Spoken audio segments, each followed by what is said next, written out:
It's hard to believe, but Russia's war with Ukraine has now lasted longer than the First World War, and longer than the Soviet fight against Nazi Germany in the Second World War.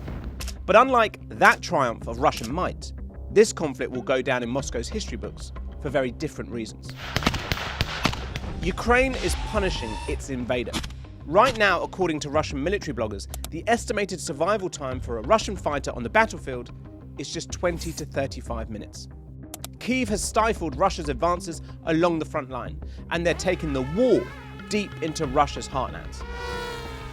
A massive drone operation has targeted the Kremlin's oil refineries and industrial infrastructure, straining Russia's economy and bringing the war to the residents of Moscow and St. Petersburg.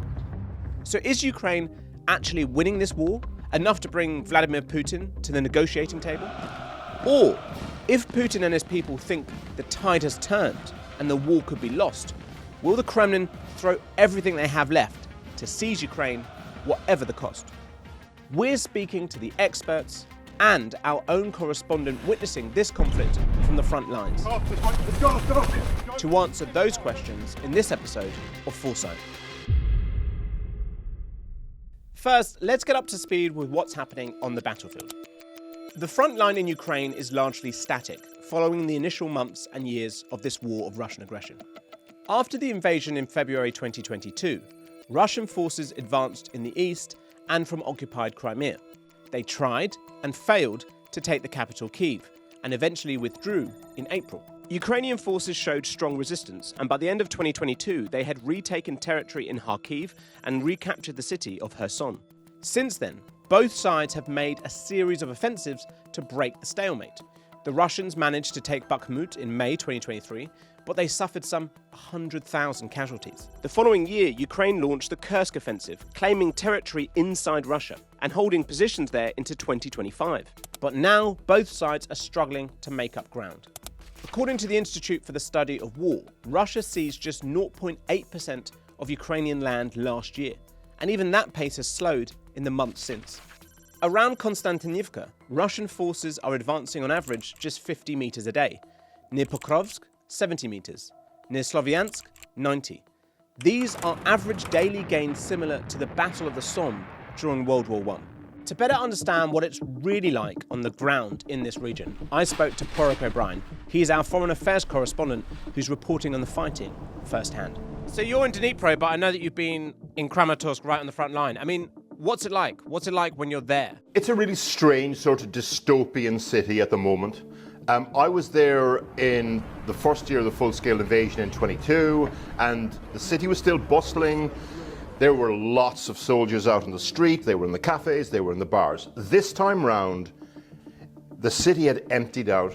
We reckon there's about 50,000 soldiers in that city and in the environment, but you don't see them. They're underground, they're in apartments, they're in hiding basically. They're keeping a really low profile, and that's because of the drones. There was one instance where we were in a neighborhood and suddenly the sound of a drone just filled up the air. All around the neighborhood, automatic gunfire. Everywhere around us trying to shoot it down. We had to run for cover. It was a frightening moment. What we've been reading back here is this idea that the Ukrainians have really upped the ante when it comes to drones. Is that what you've seen in terms of them having this newfound ingenuity, more drones, whatever? 100%. So, for example, we're driving with a unit from the Ukrainian army, and back and forth on that dirt track, dozens of military ground drones trundling back from the front, bringing ammunition and logistics and supplies. They're evacuating wounded soldiers. Some of them are mounted with machine guns, killing Russian soldiers. They are everywhere. There's this whole network of workshops all around Kramatorsk where hundreds of army engineers are rejigging drones, fitting them with new machine guns, testing the tires. It's this underground grassroots drone manufacturing and adaptation network. It was something else to see. I've never seen anything like it. Paraic, thanks for talking to me, and stay safe. Thanks, Kieran. What Paraic is seeing is a revolution of warfare spearheaded by Ukraine, where short-range drones now dominate the front line and Russian troops are paying the price. In a single 24-hour period, Ukraine's unmanned systems forces, the first military branch in the world dedicated entirely to drones, say they struck 1,559 Russian targets. 311 of them were Russian soldiers. And that's not a one-off. Military experts say Ukraine has sharpened how it integrates drone attacks with conventional infantry and artillery assaults, which has led to fewer Ukrainian casualties and more on the Russian side, just as Moscow is struggling to replace the soldiers it's losing. The problem that the Russians had is for years they've gotten by offering higher and higher bonuses, paying people to join their army. But right now, even the high bonuses are not having quite the effect because people, one, they've gone through the people who would sign up for that financial incentive.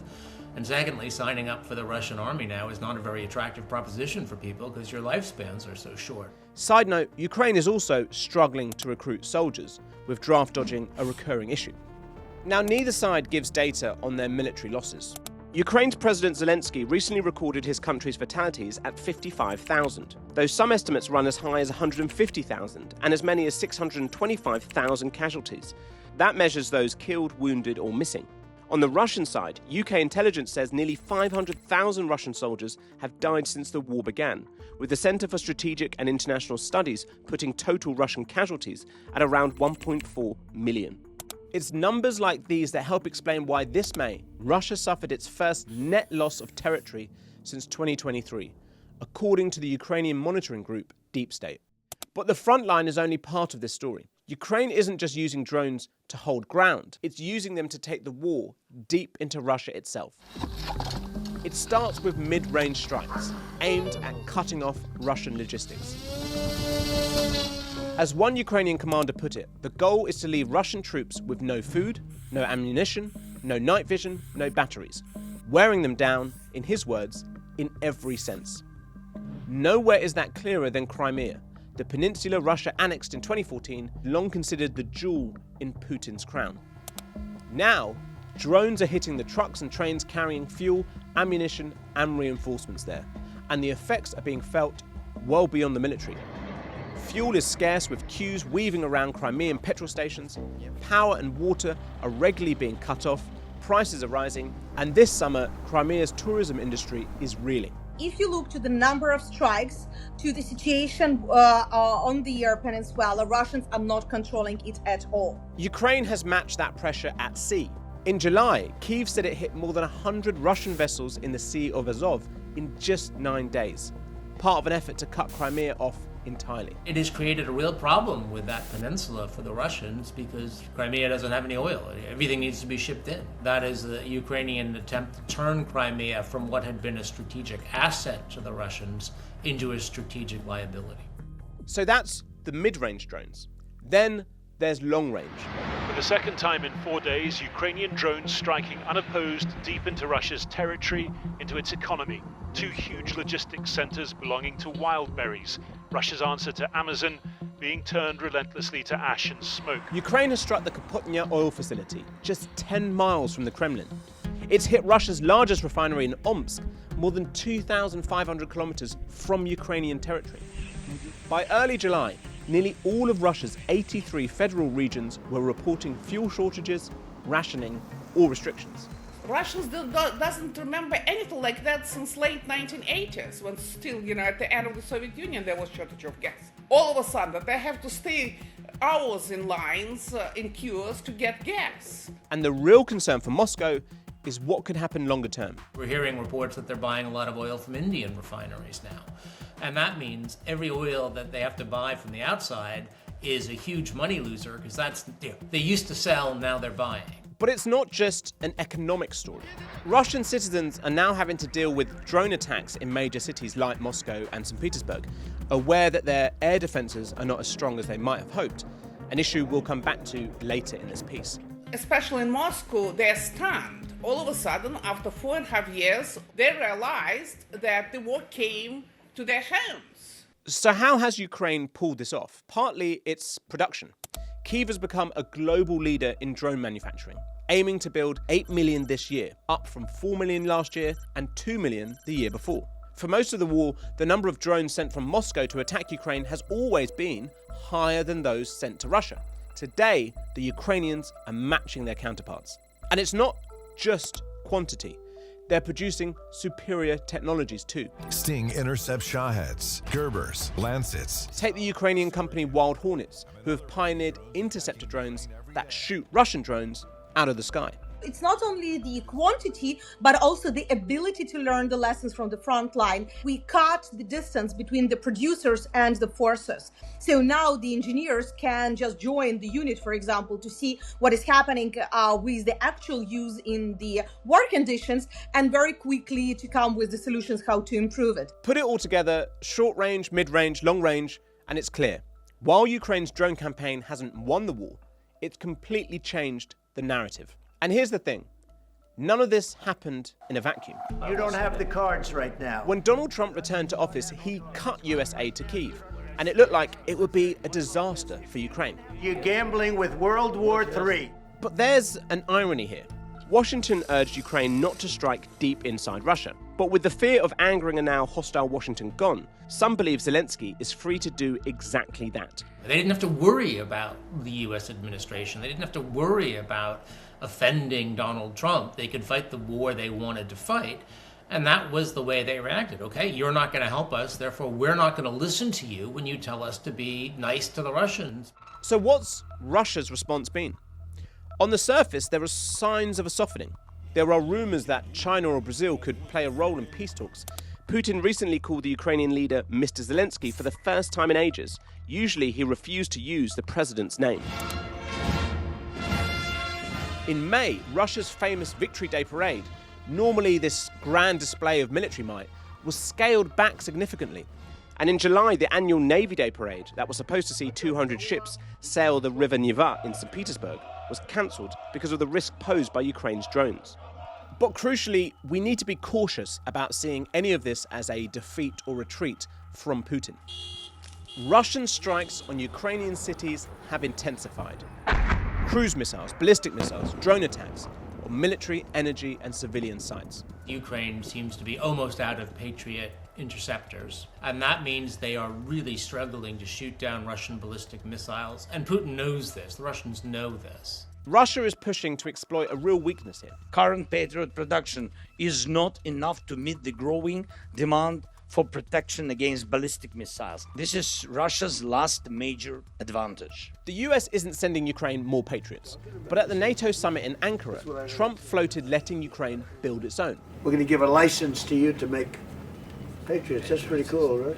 It was a vague promise made on the spot, with the president admitting he hadn't even spoken to the companies that make the Patriots. And even if Trump gave the go-ahead, it would take ages for Ukraine to produce their own.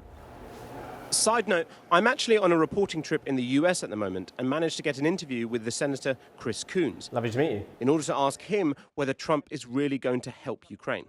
That's a separate video, so watch that next. While Ukraine is struggling with air defense, it's still right now got the upper hand militarily. And Ukraine's hoping that that advantage forces Putin to make a really unpopular decision. If he really wants to try and gain land on the front line, Russia may have to introduce mass mobilization, perhaps from places like Moscow and St. Petersburg, the very cities Putin's worked hardest to insulate from the war. When you mobilize, they're not paid people. They're people whom you force to go. And he knows what's going to happen. There will be outcry. So, no, it's not rational for him to go for mobilization. Yevgenia argues that the real aim of Ukraine's tactics is to change the mood inside Russia, not among ordinary people, but among the elites, the oligarchs and those closest to the president. And that's beginning to show. One of Russia's most powerful oligarchs, the multi-billionaire industrialist Andrei Melnichenko, gave a big interview to The Economist, not to criticize Putin, but to call for a change in events and an end to the war. If they want to go back to the kind of life that they had before the beginning of Russian invasion of Ukraine, the only way for them to get this life back is to stop the war. Washington is trying to capitalize on that pressure. The Ukrainians are making great progress, with the US Senate introducing legislation for more sanctions on Russia, specifically targeting Russian officials, oligarchs, and their family members. I believe that without the serious change inside of Russian regime, the actual end of this war is impossible. But as Ukraine and its allies hope to pile the pressure on Russia, Zelensky's government is showing some cracks of its own. Protesters took to the streets after popular Defence Minister Mikhailo Fedorov was sacked just 6 months into the job. Fedorov had clashed with the army's commander-in-chief Alexander Syrsky, accusing him of blocking reforms and splitting the country. In response to the public outcry, Zelensky then sacked Syrsky too. To get a sense of the impact of that change in Ukraine and what might happen next, I spoke to Mark Galeotti, a historian and a leading expert on Russia. Mark, I just want to start by talking about the political turmoil in Ukraine. The sacking of the defence minister, we've seen protests. I mean, it's not all sunny on the Ukrainian side, but do you think that would dent the advantage they seem to have at the moment when it comes to the frontline, drone warfare, etc.? It's clear that the Russians are thoroughly enthusiastic about the political chaos. It's getting a lot of coverage in the Russian media and so forth. But at the same time, they are quite realistic that this is more about the political froth than the real essence of the war. And the Russians are very well aware that in some ways there's several wars going on at once. There's a ground war that is happening in which the Russians are grinding forward at terrible human cost, but nonetheless making advances. And then there's an economic war that is taking place in both countries because of the long-range drone strikes. And there is a sense, frankly, that the Ukrainians have moved onto the offensive there. And regardless of who's the defence minister in Kyiv, that's going to continue. So I think the Russians will gladly capitalise on any political turmoil, but not expect it to really change anything much. And when it comes to what Ukraine's doing, Crimea seems to be quite crucial here in terms of Ukraine hitting that peninsula, its importance to Putin. Can you just talk to me a bit about how that and what's going on there is really crucial? Yes, I mean, I think Crimea matters politically as well as militarily. I mean, militarily, it's a useful base from which the Russians can launch air and missile and drone attacks into southern Ukraine. But in some ways, that is secondary, I would say, to its political importance. From the point of view of ordinary Russians who, on the whole, have never really been that enthused by this war. They've never been sitting there saying Russia is incomplete without the cities of Slavyansk or whatever. Crimea, though, matters. Crimea is a place that pretty much every Russian, regardless of whether they're pro or anti-Putin, thinks is rightfully Russian. And therefore, the thought that Ukrainian sort of strikes really to break all the various road, rail, air and sea routes, allowing resupply of Crimea, so that in some ways holding Crimea becomes increasingly difficult, maybe even untenable, that poses a political challenge to Putin. If he loses Crimea, that would be a massive political blow. And it's the kind of thing that could conceivably tilt the balance within the elite and within society as how far they're willing to accept this war. So I think from his point of view, he regards this as existential, so he cannot allow that to happen, and he'll have to escalate, in my opinion. When you talk about that political reaction, is the emphasis there on the elites rather than the population? Because, I mean, the pressure on Putin won't come from, people rising up or anything, will it? It will come from the circles and those around him? Yes, I mean, I think, look, in some ways, I think the best insight we had into the feelings of the elite, including the security elite, we had a couple of years back with the mutiny by the Wagner mercenary army. Now, it wasn't a mutiny aimed at toppling Putin, but rather at persuading Putin to sort of back against his main rival, the defence minister. But nonetheless, what was really striking is you had a couple of thousand soldiers driving up the motorway towards Moscow with huge amounts of security apparatus, troops and so forth along the line of march. They didn't join the mutiny, but in the main they didn't do anything to stop it either. So yes, that's where the real struggle for control of Russia comes. But we shouldn't exclude the Russian people. If they start to show real resistance, for example, to a new mobilisation wave, which could be a real flashpoint, the importance of that is that it makes the elite have to make a hard choice. Do you back Putin all the way, or do you decide that he's become too dangerous? So that's where the masses, the elite and Putin connect.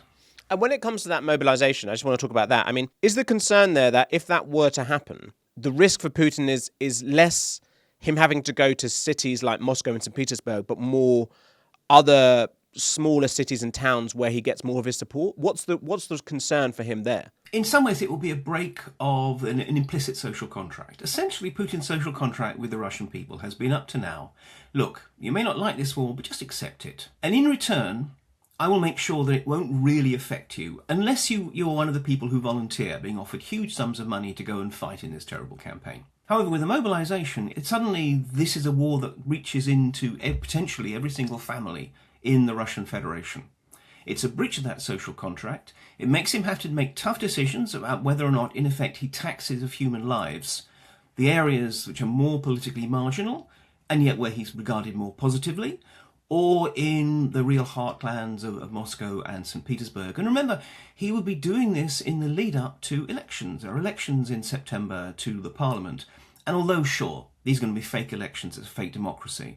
But nonetheless, if you end up with a massive groundswell of anger in society, and then you try and tell people that 3/4 of them have voted for Putin's party, that will look incredibly illegitimate. And, well, the last main protests we saw in Russia were again triggered by a sense that elections had been rigged. If he won't risk that until after those elections, can places like Crimea hang on that long? We really have no idea. This is why Crimea is such a wild card. Even the Ukrainians, some of them are saying, oh, we imagine that Crimea will become untenable within the month. That may be rather too optimistic. Others say, well, it might just simply be that we can degrade it to a certain level, but no more. It is the real gamble. As someone who is an expert on Russia, who's been, covering this war for the last couple of years, do you think you're any closer to understanding Putin and what he might do next? I mean, I think the primary thing we have to realise is Putin is often driven by fear. Fear of what he doesn't know, fear of the consequences. And I think there is that sense now that he is aware that he has dug himself in to this war, that this war has not gone the way that he intended. And even in the short term, I think he's given up this hope that he can turn Ukraine into some kind of vassal state, but that he's dug himself into a position in which all of the Donbass, the whole of the Donbass region of eastern Ukraine, has to be, quote-unquote, liberated. From his point of view, there is a question of he's balancing off a whole series of fearsome possibilities. That his troops just bog down and can't advance any further. That he can't raise enough troops to continue fighting without an unpopular mobilisation. That the pressures of the war, possibly including a mobilisation, drive the country into some form of unrest or resistance. And this is why I fear that he might go for an escalation, particularly involving a mobilisation, because of the seduction of being told, look, it's going to be quick and nasty, but in effect we'll be ripping the bandage off in one quick go. We mobilise, no one's going to like it, but we throw a few 100,000 troops at this, we take the Donbass, and then you can quickly declare peace and make things go better. The idea that there's some kind of quick and easy solution might become just a little bit too tempting for him. Mark Galeotti, thank you for talking to me.